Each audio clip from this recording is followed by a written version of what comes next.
Le tribunal militaire des garnisons de Kinshasa-Gombe, siégeant en matière répressive au premier degré, a tenu ce lundi 27 octobre 2025 une audience publique dont l'affaire opposant l'auditeur militaire ministère public contre l'adjudant personnel militaire féminin et Babi Bongama Blanche Sarah, secrétaire adjoint du département de sécurité militaire à l'état-major du renseignement. Cette dernière est poursuivie pour violation des consignes contenues dans les télégrammes du chef d'état-major général du 23 décembre 2021. Les contenus de ces télégrammes interdit à tout militaire des FARDC de s'afficher en tenue, de publier des selfies, des documents militaires, des images non autorisées, des propos, des logos, des caricatures portant atteinte à l'honneur, à la dignité, à la crédibilité des FARDC dans les réseaux sociaux. À en croire l'organe accusateur, la prévenue adjudant Babi a été interpellée et mise à la disposition de la justice après avoir publié des photos et des vidéos devenues virales dans les médias sociaux TikTok. Des baisers en tenue militaire avec son mari dans les studios Rausur, situés sur les boulevards Sendoué au quartier Matongé,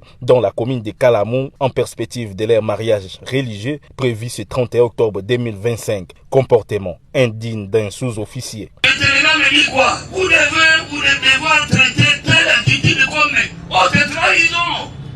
Voilà le comportement.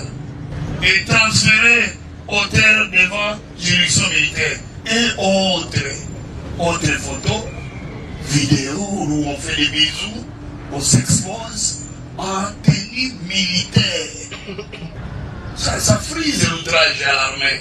Dans son plaidoyer, l'avocat de la prévenue a sollicité les renvois de l'audience à la huitaine pour manque d'éléments. En réponse, le ministère public a précisé qu'en matière de flagrance, ce sont les faits qui parlent. Ainsi, il a sollicité du tribunal la visualisation de ces images contenues dans les téléphones de la prévenue, saisies comme pièce à conviction par l'OPJ. Après visualisation de cette vidéo, la prévenue adjudant Babi a nié être auteur de la publication. Sa défense a alors demandé la comparution du photographe des Rausur, un certain Yann, non autrement identifié. Ce n'est pas vous qui avez publié, c'est plutôt le photographe. Sachant bien que vous serez poursuivi pour ça, quelle a été votre réaction? Vu que ce n'est pas moi qui ai publié, l'infraction est individuelle.